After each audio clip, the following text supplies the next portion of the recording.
Professor Eduardo Cordioli. Nós vamos iniciar agora a aula do professor Eduardo Cordioli sobre Iniciativa Saúde Digital Brasil. O doutor Eduardo Cordioli é médico, gerente médico do Departamento de Telemedicina do Hospital Albert Einstein, com reconhecida atuação na área de telemedicina e transformação digital. Professor, seja bem-vindo e a palavra é sua. Olá, professor Odorico. Olá, Ivana. Olá a todos que estão me ouvindo.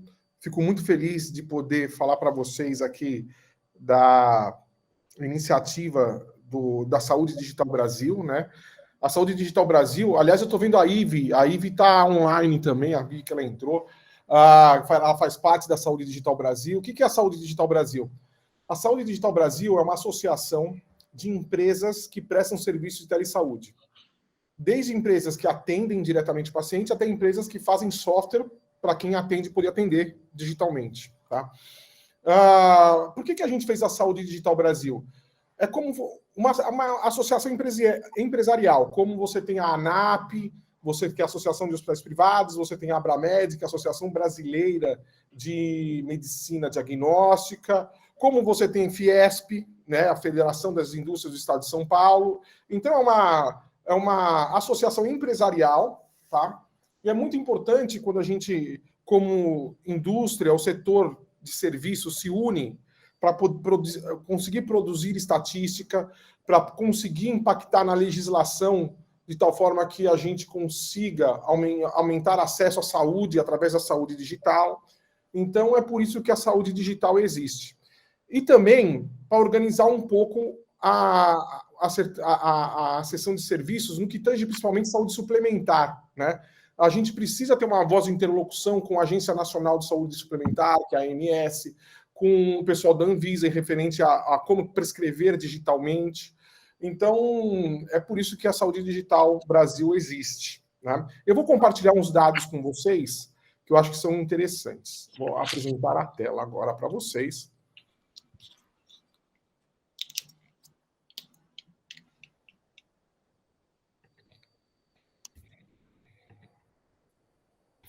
Deixa eu ver se vocês estão vendo a minha tela, então. Né? Ainda não. Agora sim, estamos. Bom, essa é a minha tela, tá? E eu gosto de falar o título de uma apresentação como essa, né? Que saúde digital ampliando o acesso à saúde, porque a principal característica quando a gente fala em saúde digital é aumentar acesso. Aumentar acesso não apenas quebrando barreiras geográficas, mas principalmente melhorando a experiência do paciente com o sistema de saúde, né? Quando você melhora a experiência de qualquer pessoa em relação a qualquer tipo de serviço, você aumenta a aderência dessa pessoa com o serviço. Seja, por exemplo, pedindo comida através do iFood, seja usando o banco através de bancos digitais, você aumenta a relação, né, dessa pessoa que consome esse serviço com o serviço. E quando você aumenta a relação do paciente com o sistema de saúde, tem duas coisas que acontecem de forma muito interessante, né? A primeira delas, você melhora desfecho em saúde, tá? Porque melhorando o acesso, o paciente chegando mais rápido no médico, e você melhorando a experiência, você aumenta a fidelidade dele ao tratamento, a facilidade com que ele se trata. E aí, quando você aumenta a fidelidade, você aumenta o engajamento dele e você tem melhor desfecho. Isso é uma coisa. Além disso, dá oportunidade de nós agirmos de fato na prevenção. Porque a saúde digital, nós podemos estar constantemente do lado do nosso paciente, quando, como e onde precisar que nós estejamos. Desta forma, a gente consegue intervir mesmo antes que ele tenha sintomas, né? E aí eu acho que reside a grande beleza da saúde digital. Estar do lado do paciente, intervindo mesmo antes que ele tenha sintoma clínico. Porque saúde, eu gosto de explicar quando eu estou dando aula para os alunos, eu tenho uma disciplina na Faculdade de Medicina do Einstein que se chama saúde digital, né? Nessa disciplina, eu gosto de explicar que toda doença é que nem uma bomba relógio. Você dá corda, a pessoa tem a genética, dela, tem um ambiente, né? E tem aquilo que aconteceu no dia a dia e, de repente, desencadeou uma doença. Pá! E essa doença crônica, né, seja diabetes, seja insuficiência cardíaca congestiva, seja hipertensão, é uma bomba relógio. Você ligou essa bomba, tá? E aí fica o tic-tac, tic-tac, tic-tac e o tempo passando, tá? Se você faz intervenção só quando o paciente tem lesão em órgão-alvo, ou seja, a bomba já estourou, né? Para você conseguir dar corda outra vez e ele voltar para um estado que a bomba não estourou, o esforço é muito grande. O ideal é que você dê corda antes da bomba estourar, ou seja, é legal que você dê corda antes que você tenha lesão em órgão-alvo. E a única forma de você dar corda antes que você tenha lesão em órgão-alvo é estando do lado do paciente. Você precisa constantemente estar monitorando, intervindo. E a saúde digital, ela tem essa facilidade, que você pode fazer isso no domicílio do paciente, né? A saúde física, o paciente tem que se deslocar, seja para medir pressão, para falar da glicemia dele, e ele não vai, né? Ele não vai. Se ele não tiver sintoma, ele não vai, tá? E é muito interessante a gente observar o impacto, por exemplo, aqui da falta da regulamentação de uma saúde digital plena, a consequência disso, né?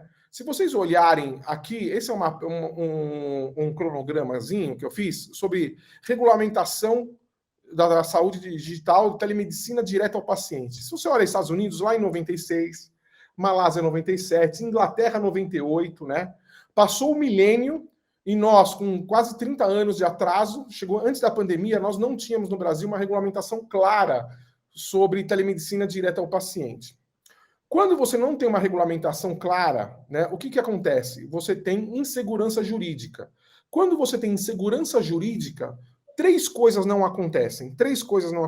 A primeira, você não desenvolve tecnologia, porque você não tem investimento em dinheiro, já que não pode... para que eu vou investir em dinheiro numa coisa que não é autorizada? Só meia dúzia de louco, né, investindo, pesquisando, etc. A segunda coisa que acontece, e é fundamental, como não há regulação, não há relação comercial entre quem executa e quem paga. Pela falta do estímulo financeiro, você tem falta de interesse e falta também de desenvolvimento. E a terceira coisa que acontece é justamente falta de treinamento. Porque se não pode, para que eu vou treinar numa coisa que eu não posso fazer? Né? Ou seja, quais são as faculdades de medicina que ensinam saúde digital para os seus alunos? São poucas, não preenche 10 dedos. Né? E quando você não ensina o profissional de saúde, existe uma coisa muito interessante. Né? Tem um livro que eu gosto muito, que se chama The Race Between Technology and Education. Toda vez que você tem um desenvolvimento de uma tecnologia e a educação sobre o uso dessa tecnologia fica estagnado, pouca gente se interessa ou aprende, você tem uma dor social, tá? Essa dor social pode se traduzir em duas coisas. Uma, quem detém a tecnologia explora essa atividade econômica, explora as pessoas, porque poucas pessoas têm domínio, né? Então ela explora, né? É uma coisa que pode acontecer. Ou então, quem não aprendeu essa tecnologia, luta contra ela, né? E foi muito interessante, né? Como aqui no Brasil o uso de telemedicina sempre foi meio obnubilado, era que nem o Voldemort do livro Harry Potter. Se você falava que fazia telemedicina, você era segregado de grupos de faculdades, amigos de faculdade de medicina, parecia que você era adorador do anticristo, né? Incrível. E aí, o que acontece? Quando você não aprende, você luta contra. Né? Você luta contra, mas é difícil, né? Isso aí não serve para nada, isso é ruim, é uma resistência natural. E olha só, durante a pandemia, houve uma pesquisa muito interessante. Antes da pandemia, a maioria dos médicos não queria telemedicina. Né? Agora, na pandemia, eles foram obrigados a usar telemedicina. E a própria pesquisa que saiu agora, do Conselho Federal de Medicina, mostra que 60% dos médicos querem sim a telemedicina plena em nosso país. 60%. Por quê? Pegaram mão, né? Eu tenho uma publicação bem interessante sobre dermatologia, teledermatologia, onde a gente mostrou que a gente fez a seguinte pergunta antes de começar um projeto de teledermatologia para a cidade de São Paulo. A gente fez a seguinte pergunta: você, médico, acredita que você vai conseguir fazer diagnóstico usando teledermatologia? 33% das pessoas estavam muito confiantes. 45% confiantes, mas tinha uns 30%, 25%, 30% não confiantes. Acabou o projeto, 85% muito confiantes e 15% confiantes. Ou seja, depois que pegou mão, aprendeu a usar, mudou totalmente a visão que ele tinha sobre o uso da tecnologia. Né? Mas chegou o vírus, e o vírus nos fez mudar, os vírus nos obrigou a mudar. E olha o que aconteceu. Aqui eu estou falando, esse aqui é um gráfico de frequência no pronto atendimento do Hospital Albert Einstein. Se vocês notarem esse gráfico, vocês vão ver que nós tínhamos uma média de 1.045 pacientes por dia no pronto atendimento físico do Hospital Albert Einstein. Começou a pandemia, em março do ano passado, pum! Olha a queda, 82% de quedas e fomos para 188 casos por dia. Aí você fala, nossa, o coronavírus curou os pacientes, pararam de ir no pronto-socorro, ou então não precisavam ir. Né? Agora, se você nota esse outro gráfico aqui, nós tivemos menos 72% de procura por doença cardiovascular, né, entre infarto e AVC. Aí você fala assim, nossa, está curando, o coronavírus curou infarto e AVC. Não só isso, mas a mediana do tempo entre o paciente ter sintomas e ele chegar no hospital aumentou de 1h30 para 2h10. E, senhores, doença cardiovascular, quando você tem isquemia de tecido alvo, quanto mais rápido você intervir, menor a sequela do paciente após o tratamento. Né? E olha que interessante. As pessoas, na verdade, não é que o coronavírus estava curando as pessoas. As pessoas, em vez de morrer de coronavírus, estavam morrendo de medo de coronavírus e falta de assistência. Né? Aqui, várias publicações, Conselho Nacional de Saúde, Covid provoca impacto negativo na vida de pessoas com doenças crônicas e patologias. Aqui, veja o agravamento de outras doenças, efeito perverso do medo da Covid, né? Medo de coronavírus leva pacientes crônicos a abandonarem tratamento, né? Cartórios, olha isso aqui, cartórios apontam aumento de 31% nas mortes por doença cardiovascular. Esse é um efeito sombrio, um efeito colateral da pandemia. Além da morte do coronavírus, também houve gente que morreu ou por medo ou por falta de assistência, porque nós não estávamos preparados. A saúde digital no Brasil não estava preparado. Não estava preparada. Eu sou obstetra de formação. Eu digo para vocês que o nascimento da saúde digital no Brasil foi devido à pandemia, mas foi um parto, não foi um parto natural, sem episiotomia. Foi um parto a fórceps, de Killand, transverso, numa occipito direita, transversa, que você tem que rodar lá em +2, trazer, faz episiotomia. Foi duro o nascimento. Por quê? Começou, muita gente não estava preparada, começou a usar o WhatsApp, começou a usar FaceTime, começou a atender paciente pelo FaceTime, deixa a prescrição na portaria para o paciente pegar, né? Ou seja, tudo errado, tudo errado. E alguns lugares, né? E aqui a publicação, né, do Diário Oficial da União, onde o presidente, depois da lei municipal, a lei da deputada Adriana Ventura, o presidente sanciona a lei, e nós pudemos fazer a telemedicina plena em nosso país, né? Algumas empresas, como o Hospital Albert Einstein, onde eu trabalho, a Teladoc, Conexas, estavam já preparadas para isso, já estavam apostando na telemedicina. E quando começou, nós pudemos rapidamente treinar médicos. Isso é uma coisa legal do brasileiro, né? A gente se adapta muito rápido. A gente conseguiu treinar médicos, fazer protocolos seguros. E olha que interessante, publicação no Globo, e aqui são dados da Saúde Digital Brasil, da nossa associação. Nós evitamos, durante o período de pandemia, né, 4,5 milhões de ida ao pronto-socorro de forma desnecessária. Como? Nós fizemos, em um ano, mais de 7,5 milhões de atendimento. A gente conseguiu resolver, sem encaminhar para o pronto atendimento, 91%. Em 1% das vezes, né, são dados das empresas que fazem parte da Saúde Digital Brasil, nós conseguimos salvar a vida do paciente, porque o paciente justamente estava com medo de ir, ligou, e a gente conseguiu fazer uma intervenção, desde trazer o paciente com ambulância, ou estimular ele a ir ao pronto atendimento. Né? Cerca de 75 mil vidas foram salvas. Nós tivemos 87% das vezes, foram primeiras consultas, e o nosso nível de satisfação foi 90% de ótimo ou bom. Olha que interessante, são dados do hospital, onde eu trabalho. nós já estávamos fazendo, esse é um histograma de frequência, né? Nós já estávamos fazendo pronto atendimento digital. Isso aqui é um histograma de frequência, número de pacientes atendidos por dia, né, num período de tempo. Cada barrinha dessas é o número de pacientes que a gente atendia por dia. Nós atendíamos cerca de 60 pacientes por dia, em média, antes da pandemia. Começou a pandemia, pum! Eu começo a crescer exponencialmente. Em 1 mês e meio, eu saio de 60 para 1.000. E olha a beleza da saúde digital. Imagina um pronto-socorro físico, você está tendo 60 pacientes por dia, do nada vem 1.000. O que vai acontecer? Imaginem a cena de guerra, atendendo paciente no chão, gente reclamando, batendo na porta, aquele caos. A saúde digital não, está todo mundo em casa, tranquilo. O paciente, ele vê que está cheio, é oferecido para ele um horário para ele voltar mais tarde. Você consegue administrar a fila. Olha que interessante.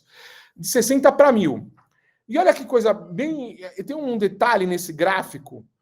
A linha vermelha significa a linha de tendência, a curva de tendência dos casos com CID relacionado a todas as doenças.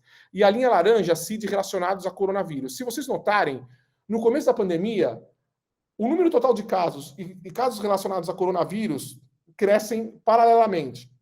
Quase na metade do final do primeiro mês e meio, o número de coronavírus estaciona e o número total de casos continua crescendo, mostrando o quê? Que o paciente, ele descobriu telemedicina por causa da pandemia, mas ele quer continuar fazendo uso da telemedicina para outras coisas. E o que o paciente está nos dizendo? Aqui são relatos de paciente nos sistemas de qualidade que nós temos. Satisfação. Fui otimamente atendido, expliquei a situação e fui prontamente atendido, que me trouxe um grande alívio.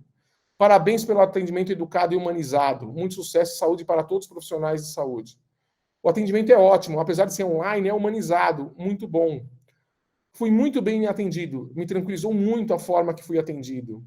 O atendimento foi ótimo, rápido e objetivo. A médica que me atendeu foi muito atenciosa e a medicação prescrita atendeu. O teste de Covid deu negativo, graças a Deus. O serviço deve continuar após a resolução da crise sanitária. O procedimento adotado pelo doutor foi corretíssimo. Fui diagnosticado com a Covid, estou em repouso em casa e me tratando. E a seguinte pergunta, a primeira consulta online pode salvar vidas? Olha relato de caso de paciente. Agradeço imensamente. Isso é a voz do paciente, né? Após a orientação da médica que me atendeu, procurei o pronto-socorro imediatamente. Fiz tomografia, encontraram um hematoma na cabeça, sequela de uma queda ocorrida em 25 de janeiro. Fui operado no dia seguinte. Passo bem e devo receber alta ainda hoje, né? Esse é um paciente que estava com medo de ir para o pronto atendimento, tinha sofrido uma queda. Evidentemente, ele estava com uma diminuição da força motora. Sirva para isso. Você precisa baixar um. Oi? Você pode buscar na App Store. A minha Siri começou a falar comigo, olha que interessante. E aí, nesse caso, a gente estimulou ele a ir para o pronto atendimento e conseguiu salvar a vida. E olha que interessante, se estima, né, que o crescimento de atendimento direto ao paciente cresce o número ao ano, 60% ao ano, entre 2020 e 2025. E nós vamos ter, em 2025, pelo menos 45 milhões de teleconsultas direto ao paciente. 45 milhões. Tá? Mas, assim, por que isso? Senhores, olha esse dado interessante. Esse aqui é uma pesquisa feita em 2019, antes da pandemia. Em 2015, 5% dos médicos americanos faziam telemedicina, atendiam diretamente ao paciente. Em 2019, 22% já fazia isso. Tá? Um crescimento de 4 vezes antes da pandemia. E 64 milhões de americanos, antes da pandemia, falaram que mudariam de médico ou serviço de saúde por outro que atendesse online. Antes da pandemia, imagine agora o efeito. O paciente quer, né? E olha que interessante, isso aqui é a visão do paciente após o uso da pandemia. Bom, aqui, esse é um trabalho publicado em espanhol, bem interessante. Houve a primeira onda, todo mundo fez lockdown, e aí, esse é um serviço de neurologia na Espanha que tratava de epilépticos. E a única forma deles conseguirem continuar acompanhando os epiléticos durante o lockdown foi telemedicina. E eles ofereceram para esses pacientes a serem acompanhados por telemedicina. Acabou a pandemia, a pandemia não, acabou o lockdown, eles ofereceram, vocês querem voltar para o atendimento presencial ou vocês querem continuar por telemedicina? 91%, eu vou repetir, 91% dos pacientes, depois que experimentaram telemedicina, querem continuar usando telemedicina. E, senhores, eu vou falar para vocês que não vai ser eu que vai decidir se pode ou não telemedicina no país, não vai ser o professor Odorico, né? Não vai ser os deputados que estão lá, quem está no CFM. Sabe quem vai decidir? É o paciente. É ele que tem o poder na mão. Eles querem. Vai acontecer. Né? Mas, afinal, o que é telemedicina? Né? A gente deve olhar a telemedicina só como prática de medicina à distância, usando ferramentas de telecomunicação, ou é muito mais do que isso? É uma nova forma de entregar cuidado em saúde que busca justamente a quádrupla meta. O que é quádrupla meta? Todos nós queremos que o paciente chegue até nós. Nós queremos dar acesso.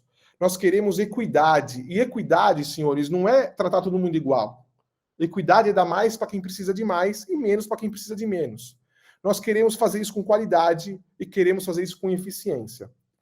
Quando eu dou acesso com qualidade, eu melhoro a experiência. E ao melhorar a experiência, como eu disse para vocês, eu aumento a aderência do paciente ao tratamento. Quando eu dou qualidade com eficiência, eu reduzo o desperdício. E quando eu reduzo o desperdício, sobra mais para eu melhorar a saúde da população. São 3 metas, né? E a saúde digital tem essa propriedade. Qual que é a 4ª meta? Sem dúvida nenhuma, melhorar a experiência de quem cuida. Melhorar a experiência de quem cuida. N pesquisas demonstram a satisfação do profissional de saúde ao usar ferramentas digitais para o atendimento do paciente. Além do que, olha que fato interessante. Medicina é uma ciência convergente. Para tomar uma decisão, o paciente está na minha frente. Eu preciso tomar uma decisão. Eu convirjo aquilo que eu aprendi na faculdade, aquilo que eu me atualizei e aquilo que eu vi dar certo e dar errado nessa vida. Minha experiência. Aí eu tomo uma decisão. Senhores, durante a pandemia, justamente foram os médicos mais experientes, os idosos, que tiveram que se afastar da linha de frente porque era um grupo de risco. E a telemedicina permitiu que esses médicos mais experientes pudessem continuar a sua atividade econômica porque funcionou como um EPI a telemedicina. Ou seja, também melhora a experiência do médico com a profissão. E, senhores, o Brasil é um país continental. Nós somos o 5º país em área. E se vocês pegarem a Europa inteira, e colocar a Europa Ocidental inteira e colocar dentro do Brasil, ainda sobra espaço. Né? Se você pegar o Pará, senhores, é uma Alemanha e metade da França inteiro. Né? É muito grande, muito grande. Ó, o Ceará é a Romênia inteira e aí um pedaço da Itália. É muita gente, tá? Faltam médicos no norte, em várias unidades da federação. Esse aqui é a razão de médicos por habitante. O norte e o nordeste são os lugares que mais faltam médicos. Mas o sudeste está bom. Olha que interessante, se eu pego por especialista, vocês vão ver que os especialistas, mesmo em São Paulo, eles estão concentrados aonde? No eixo Santos, São Paulo, Ribeirão Preto, Campinas e Ribeirão. Para o leste e para o oeste do estado, você tem vazios assistenciais. Olha o drama da região norte do Brasil, olha esse drama aqui. Olha neurologista em Manaus, aqui, só tem Manaus, na Amazônia inteira. Né? Cardiologista. Você pega um paciente aqui na cabeça do cachorro, São Gabriel da Cachoeira, que é aqui na pontinha, ele está com uma insuficiência cardíaca congestiva, ele precisa de uma avaliação do cardiologista. São 5 dias de barco para ir e 5 dias de barco para voltar. Isso é Brasil. Isso que quem mora em capital não entende. Isso é Brasil. 5 dias para ir, 5 dias para voltar. Você acha que ele vai no cardiologista? Não vai. Não vai, gente. Não vai. E não adianta nem você, o Estado, querer pagar barco, gasolina, querosene de navio para ele ir. Não vai. Ele não vai largar as coisas que ele precisa fazer. Né? 10 dias viajando para passar numa consulta. Não vai. Se nós não entregarmos saúde digital, nós não vamos democratizar saúde em nosso país. Não vamos. Ponto. A única forma de a gente democratizar é dando saúde digital. Né? Nós temos projetos, esse é um projeto PROAD do Hospital Albert Einstein, onde nós damos saúde especializada por telemedicina. E olha que foto emblemática, né? Esse aqui é um posto de saúde em Almerim, no Pará. Almerim, no Pará. Né? E olha que interessante, eles pintaram a tinta na tela, na parede da unidade, o que está acontecendo lá. Eles têm consultas especializadas. Esse é um ambulatório em Almerim, no Pará, de atenção especializada em saúde, ou seja, saúde secundária, né? Tem ginecologista, reumatologista, clínico geral com extensão em saúde mental, ortopedista e traumatologista, mas também com telemedicina, agora eles têm também cardiologia, endocrinologia, pneumologia, reumatologia, neurologia adulta e pediátrica e psiquiatria. Olha que bacana, que foto emblemática, né? Aqui no Pará também, aqui temos, agora esqueci a cidade, temos cardiologia, endocrinologia, neurologia adulto, né? Teleconsulta, são postos do SUS, que nós estamos fazendo isso, né? E olha que eu quando eu vejo isso, eu fico, assim, muito legal, é muito emocionante, né? Nós temos hoje 100 postos na região norte do Brasil de atenção médica especializada, que nós provemos esse cuidado aqui do Hospital do Morumbi, no Hospital Einstein, no bairro do Morumbi, em São Paulo. Nós hoje atendemos, se vocês olharem aqui, né, é muito interessante que você vê bem onde passa os rios, né, a concentração de ambulatórios de medicina especializada por telemedicina. Olha que bacana esse detalhe, né? Onde a gente pode chegar, como a gente pode democratizar acesso à saúde em nosso país. Tá? Aqui, ao vivo, né? Aqui eu fui para lá para colocar um ambulatório, aqui na Cabeça do Cachorro, fazendo saúde indígena, eu estava lá, e olha que interessante, nós transmitimos ecocardiograma bidimensional, com mapeamento a cores por dopplerfluxometria, com um eletrocardiograma, em tempo real, fazendo uma consulta com um ecocardiografista e cardiologista, tá? Isso acontecendo em tempo real, usando banda KU, no meio da floresta amazônica. Ou seja, vir com a falácia, mas falta conexão, o Brasil não tem internet, isso é mentira. Senhores, o Rio Amazonas inteiro está com fibra ótica, cabeado. Né? O Exército, o projeto Calha Norte, eles colocaram comunicação na Amazônia inteira, é uma forma de você defender o país. Né? Eu costumo dizer que quando você quer fazer alguma coisa, de fato você quer, você vai lá e faz. Quando você não quer, você arruma desculpa. E ficar falando que no Brasil não tem conexão, não dá, isso é mentira, é falácia. Tem. É só você ter uma boa vontade que você consegue. Olha lá. E aqui, a publicação nossa, mostrando que sobre consulta em cardiologia para cidades isoladas no Brasil, e quando a gente falou isoladas, você só chega de barco ou avião ou helicóptero, ou chega nascendo nesses lugares, né? Você nasce, você chegou. Né?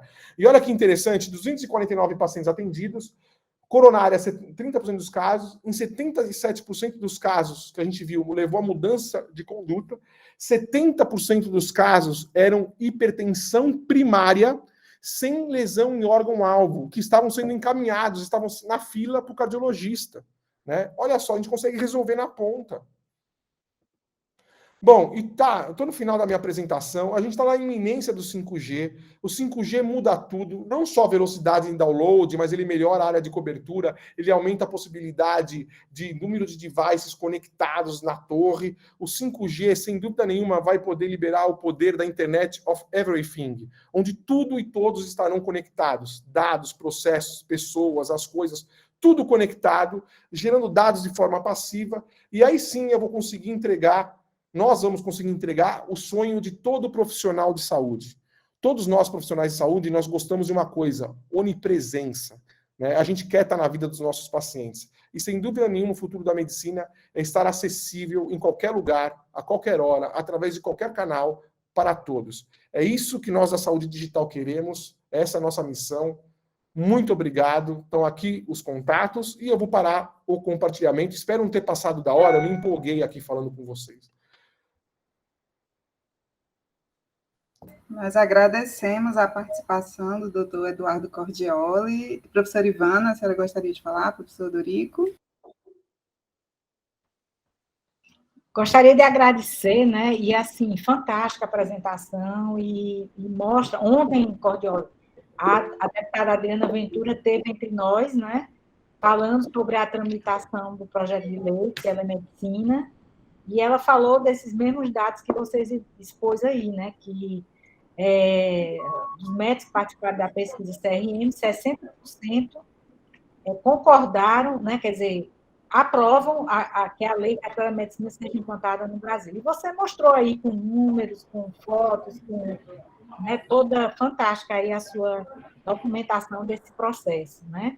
E eu estou inteiramente de acordo com você. Inclusive, você evidenciou bem a situação aí das regiões remotas, da Amazônia, né? Tem também o Centro-Oeste, tem também o vazio assistencial ali, eu acho que você viu o Nordeste, fora o litoral, né? Fora o litoral, é um grande vazio assistencial também, como o Norte. E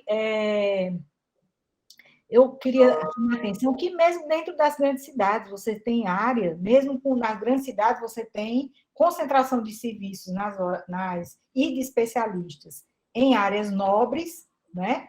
E você tem falta de especialista na periferia, na região metropolitana. Então, a telemedicina, além dessas regiões remotas, também, né, tem um grande potencial de atender, mesmo na zona urbana das grandes cidades.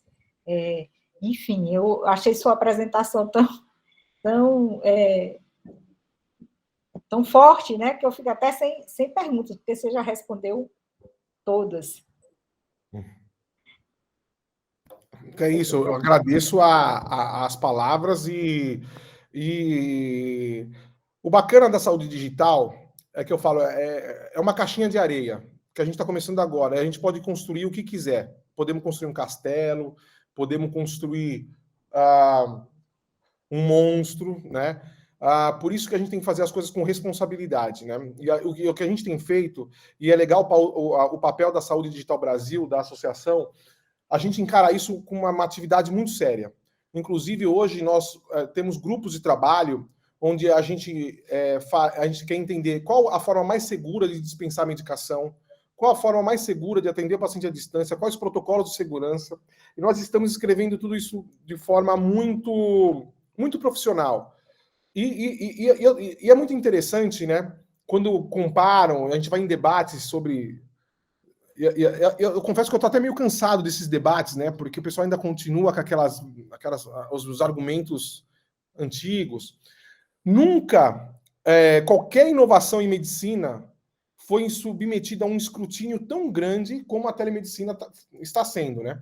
Mas foi bom porque provocou em nós uma atitude tão profissional de fazer as coisas com tanta responsabilidade que eu duvido, por exemplo, quem faz a laparoscopia, eu faço laparoscopia, se teve que se provar tanto como a gente se prova na telemedicina, ou então cirurgia robótica, né? O pessoal coloca inovação em medicina, né? Mas a telemedicina foi assim, foi colocada à prova mesmo. E mais interessante, a gente respondeu, publicação, e hoje não existe mais argumento nenhum que impeça a saúde digital em sua plenitude. Foi ótimo, nos profissionalizou de tal forma que acabou com o argumento de quem não acredita nisso. Muito bom, excelente. Eu sou o Dorico, está com a mão levantada. Oi, Ivana. No primeiro, parabenizar o Eduardo Cordioli. Já estou me tornando macaco de auditório do Eduardo, né? Fizemos, inclusive, audiência pública na Câmara para discutir essa questão da telemedicina. Ele também é muito didático, traz dados extremamente importantes, né? Eu acho que essa linha do tempo, esse timeline que você faz aí, de como nós estamos atrasados, quer dizer...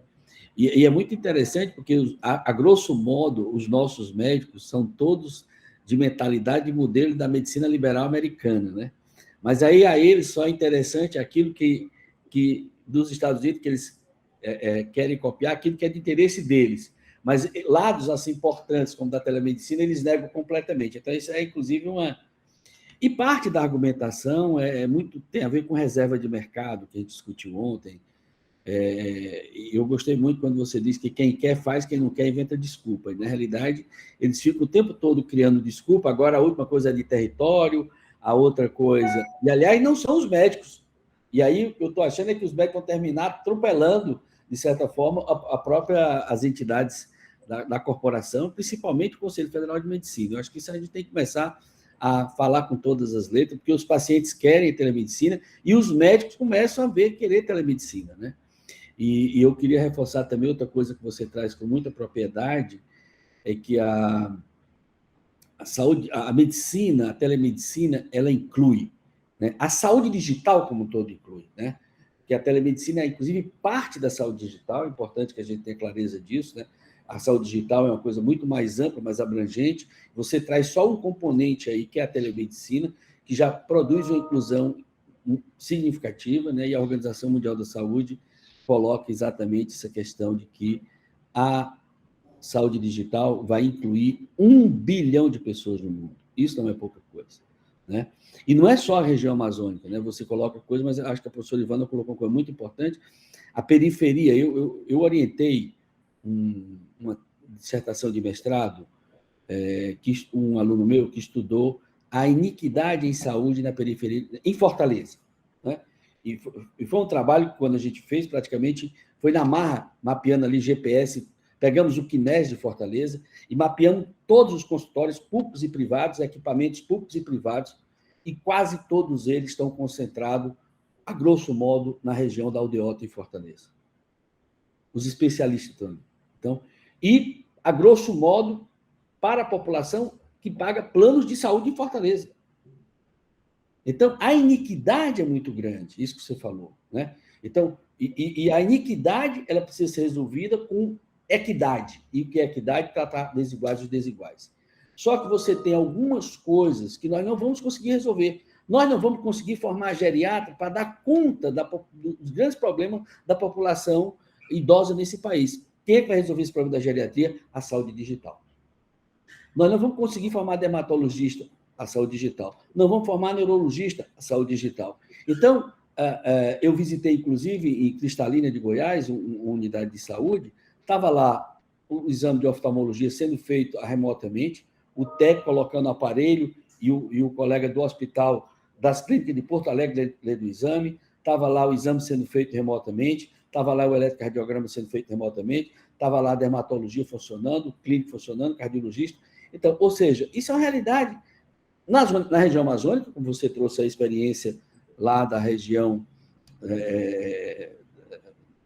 do norte da Amazônia, né, da região de São Gabriel da Cachoeira, e você pode fazer isso em São Miguel Paulista, em São Paulo, pode fazer em Campo Limpo, você pode fazer em qualquer município do Rio de Janeiro ou qualquer pessoa da zona norte do Rio de Janeiro, por exemplo.